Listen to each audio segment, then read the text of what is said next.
በድንገት ከሰማይ አንድ ሜትሮይድ ወድቋል። ይሄ ሜትሮይድ ልክ እንደ እስከዛሬዎቹ የድንጋይ ሳይሆን የሰው ሜትሮይድ ነው። ሰውየውም ዙባጂያ ይባላል። ከዚህ በፊት ከፍተኛ ስልጣን ኖሮት በገነት ውስጥ የኖረ የነበረ ሰው ሲሆን ጥፋት በማጥፋቱ ምክንያት አሁን ወደ ምድር ተልኳል። እናም ዙባጂያ አሁን ላይ አምላኩ ያቀረበለትን ስራዎች በስርዓት የሚሰራ ከሆነ ወደ ገነት እንደሚገባም ቃል ተገብቶለታል። ከሱ የሚጠበቀው በዚህ ደፍተር ላይ የሚገኙትን ሚሽኖች በማሳካት ቁጭ ብሎ ጊዜውን መጠበቅ ብቻ ነው። ትዕይንቱ ሲቀየር በከተማ ውስጥ አንድ ጋኔን የአንድን ሰው ኃይል ሲወስድ እንመለከታለን። ጋኔኑ አንዴ የዚህን ሰው ኃይል ከወሰደ ሰውየው መሞቱ የማይቀር ነው። ይሁን እንጂ ጋኔኑ የሰውየውን ማንነት ሙሉ ለሙሉ ከመውሰዱ በፊት ዙባጂያ በቦታው ላይ ደርሷል። ከዛ ምንም ጊዜ ሳያባክን ጋኔኑን ያጠፋው ሲሆን ከዚህ በኋላ የሚቀሩትን ሚሽኖች በዚሁ መሰረት ናቸው። ጋኔኖች በየከተማው ውስጥ ተሰራጭተው ሰዎችን እያሰቃዩ ስለሚገኝ 26 እና ከዛ በላይ የሆኑትን አጥፍቶ ደፍተሩ ላይ ያለውን ትዕዛዝ ሲጨርስ ወደ ገነት የሚመለስ ይሆናል። ነገሩ ግን እንደዚህ እንደሚባለው ቀላል አይደለም።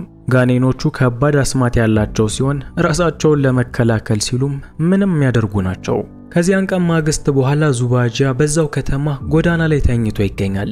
አንዲት ቆንጆ ሴትም ለማኝ መስሏት ከኪሷ ውስጥ ያላትን ሳንቲም ለሱ ሰጥታለች። ይቺ ቆንጆ ሴት ጋውፋን ትባላለች። ዙባጂያንም ሁሉን ነገር ኃላፊ እንደሆነ እየነገረችው ያጽናናችሁ በነበረ ሰዓት አንድ ልጅ ከመካከላቸው መጥቶ ይወድቃል። ታዲያ በጊዜው ጋውፌንም ዙባጂያም እኩል ልጁን ለማንሳት በሚሄዱ ሰዓት እጅ በእጅ ይነካካሉ። ይህም ነገሩን ጋውፌያም በሌላ መንገድ እንድትረዳው ያደረጋት ሲሆን ዙባጂያን ሰድቦት ወዲያውኑ ቦታውን ለቀዋል። ምንም እንኳን ልጁን ለማንሳት በሚሞክር ሰዓት እንደ ባለጌ ቢቆጠርም ልጁን ማንሳቱ ግን ከሚሽኖቹ መካከል አንደኛው ነበር። እናም በአሁኑ ሰዓት ሚሽኑ ላይ ብቻ የሚያተኩር ከሆነ ብዙም ሳይቆይ ወደ መጣበት የሚመለስ ይሆናል። በሌላ በኩል እዚሁ ከተማ ውስጥ ጋኔኖችን እያሳደደ የሚይዝ ሁዶኦጂ የተባለ ሰው አለ። ዱኦም በአንድ ሽማግሌ ውስጥ ተመስሎ ከተማውን ሲያምስ የነበረውን ጋኔን አሁን ላይ በሚገባ በእጅ ውስጥ አስገብቶታል። ለከተማው ሰዎችም ይችን ሌሊት ከኔ ጋር ያድርና በነገው ዕለት ድራሹን ማጠፋው ይሆናል በማለት ከዚህ በኋላ መጨነቅ እንደሌለባቸው ነግሯቸዋል። ዙባጂያ ደግሞ ሽማግሌውን ሰውዬ ሲያየው በጣም ስላዘነለት ሌሊት ላይ ወደ ዱኦ ቤት በመሄድ ሰውየውን ማስመለጥ ጀምሯል። ዙባጂያ ሰውየው የታሰረበትን እየፈታ በነበረ ሰዓት ሰውየው በጣም ጥሩ ሰው እንደሆነ ሲነግረው ነበር። ልክ ሰውየው የታሰረበትን ከፍቶ በሚጨርስ ሰዓት ደግሞ ጋኔን አዳኝ የሆነው ዱኦ ከእንቅልፉ ነቅቷል። ታዲያ ከዚህ በፊት መልካም ሰው ነኝ ጥሩ ሰው ነኝ እያለ ሲደሰኩረው የነበረው ሽማግሌ አስማቱን በመጠቀም ከቦታው ላይ ተሰውሯል። ዙባጂያ ደግሞ ወደ መጣበት ለመመለስ ምንም አስማት መጠቀም ስለማይችል ወዲያውኑ በእግሩ ከቦታው ላይ ማምለጥ ጀምሯል። ትዕይንቱ ሲቀየር ቺንያንግቼ የተባለውን የጋኔኖች አለቃ እንተዋወቃለን። መተዋወቁስ ይቅርብን። ብቻ ይሄ ጋኔን ለዙባጂያ በመጀመሪያው ትዕይንት ላይ ገንዘብ የሰጠችውን ሴት አሁን ላይ ነፍሷን እየወሰደባት ይገኛል። ጋኔኖቹ ይህንን የሚያደርጉት በምድር ላይ ያላቸውን እድሜ በደንብ ከፍ ለማድረግ ነው። በከተማ ውስጥ እንደ ዱኦ ያሉት መንፈስ አዳኞች ደግሞ ትንንሾቹን ማደን የሚችሉ ሲሆን እንደ ቺያንግቼ ያለውን ትልቁን ግን ማንም ሰው መዳፈር አይችልም። በአሁኑ ሰዓትም ይችን መልካም ጋኦፌንን ከዚያ አጋንንት ማስጣል የሚችለው ዙባጂያ ብቻ ነው። በዚህም መሰረት ዙባጂያ ወደ ቦታው ላይ የመጣ ሲሆን የቺያንግን ጭፍሮች በመፋለም ልጅቷን ነፃ አውጥቷታል። ከዚያም በኋላ ወደ ከተማቸው ለመመለስ በቂ ሰዓት ስለሌላቸው ሌሊቱን ሙሉ በጫካ ውስጥ እያሳለፉ ነበር።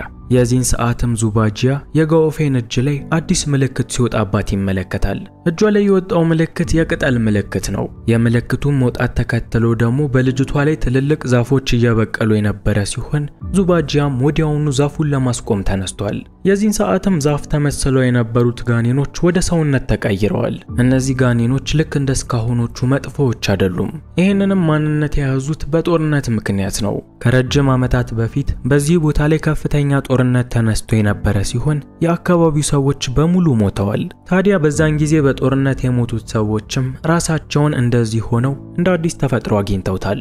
ዙባጂያም እነዚህ ሰዎች ፍጹም መልካም መሆናቸውን ከተረዳ በኋላ ራሳቸውን የሚጠብቁበትን መድኃኒት ሰጥቷቸዋል። በዚያን ቀን ማግስት ጋኦፌን ከዙባጂያ ቀድማ ከእንቅልፏ ነቅታለች። ከዚህ በፊት ሲፈጠር የነበረውን ነገርም ስላላወቀች ጫካ ውስጥ አምጥቶ የተጫወተባት መስሏት ነበር።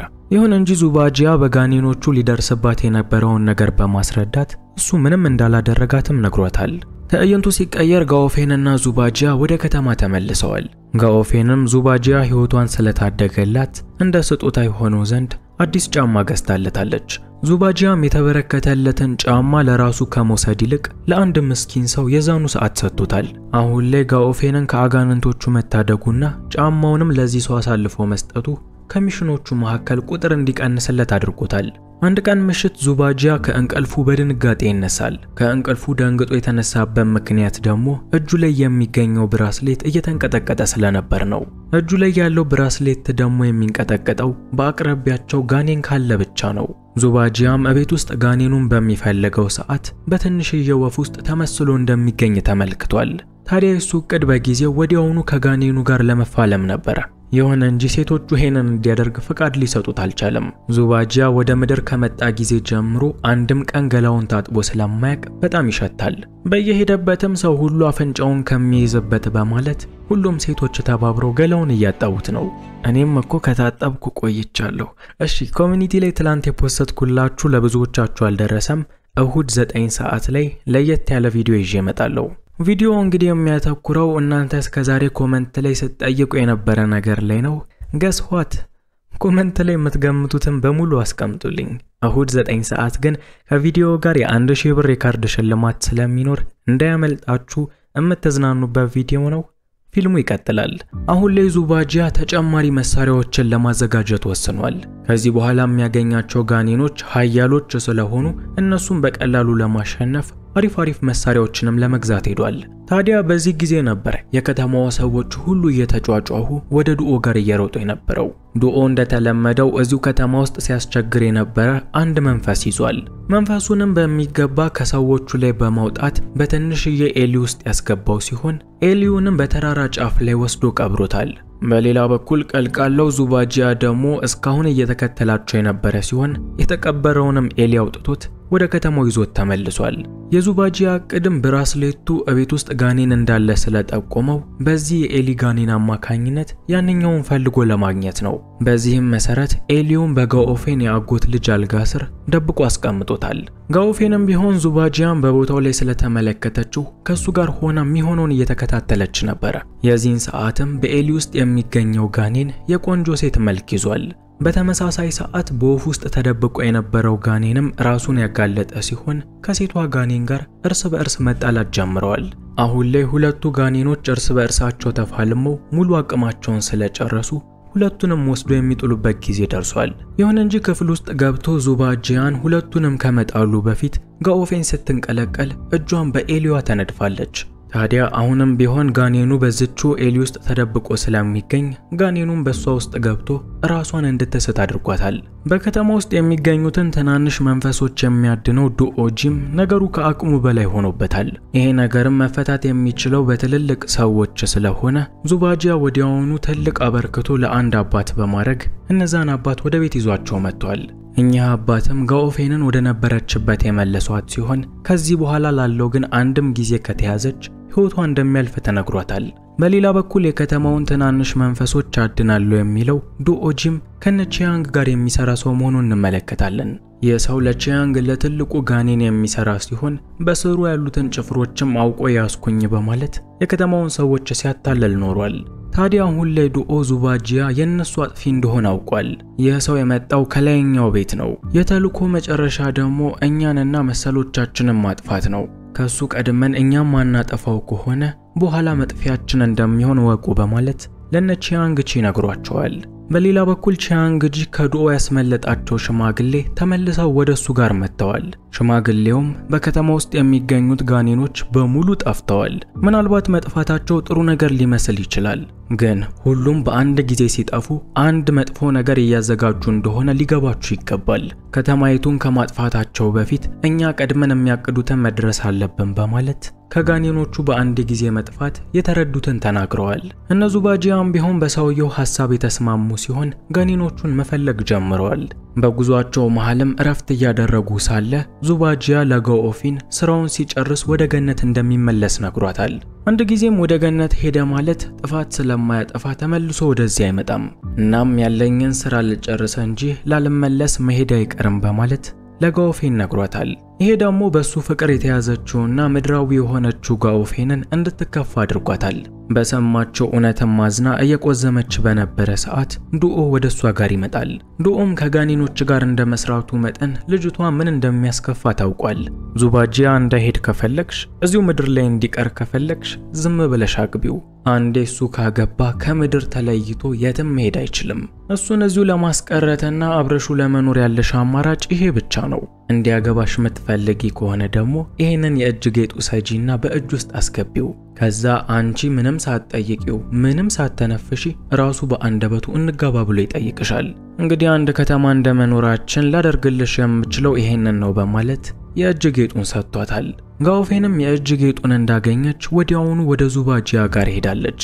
ልክ ዱኦ እንዳላትም ዙባጂያ የእጅ ጌጡን በእጅ ውስጥ ባስገባው ሰዓት ወዲያውኑ ተቀይሯል። በአሁኑ ሰዓትም በጋኔን ቁጥጥር ውስጥ ስለሚገኝ ወዲያውኑ ነው የጋብቻ ጥያቄ ያቀረበላት። ይሄ የእጅ ጌጥ ከእጅ ውስጥ እስካልወጣ ድረስ ሚሽኖቹን መጨረስ፣ ወደ ገነት መመለስ፣ እነዚህን ሁሉ ነገር ረስቷቸዋል። የጋኦፌን አባት ደግሞ በልጁ ጥያቄ መሰረት የጋብቻ ድግሱን አዘጋጅቷል።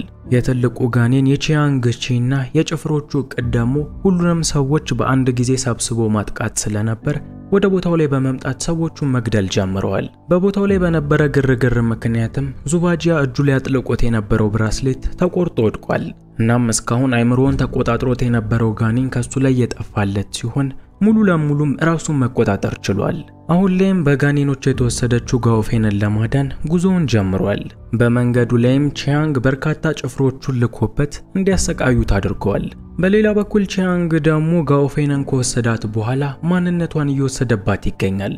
ቺያንም የጋኦፌንን ነፍስ እያሟጠጠ እየወሰደ የልጅቷን ቀለም ወደ ነጭነት ቀይሮታል። ሙሉ ለሙሉ ነፍሷን ከመውሰዱና ጋኦፌንም በድን ከመሆኗ በፊት ግን ዙባጂያ በቦታው ላይ ደርሷል። እናም እስካሁን ሲፋለማቸው የነበሩትን የቺያንግን አይነት ጭፍሮች በቦታው ላይ እየተፋለመ ነው። በሌላ በኩል ቺያንግም የዙባጂያ አመጣጥ ስላልጣመው የዛኑ ሰዓት ከፍተኛ ኃይል ለቆበታል። ከዛም ዙባጂያን እስከ መጨረሻው ሊገለው በሚታገል ሰዓት ዙባጂያ አፍ ውስጥ የሚገኘውን ደም በፊቱ ላይ ተፍቶበታል። ይህም ትልቁ ጋኔን ቺያንግን ያቃጠለው ሲሆን ሰውነቱን ለቆ በመውጣትም ጋኦፌን ውስጥ ገብቶባታል። አሁን ላይ ጋኦፌን አይደለችም። በውስጡ ያለው ቺያንግ እስከሆነ ድረስ በቦታው ላይ ያሉትን በሙሉ ለመግደል እየሞከረች ነው። ይህንን የተመለከተው ዱኦም ቺያንግ ለኔም ቢሆን አይመለስም በማለት ከነዙባጂያ ከመጡ መልካም ሰዎች ጋር በመተባበር ጋኔኑን መዋጋት ጀምሯል።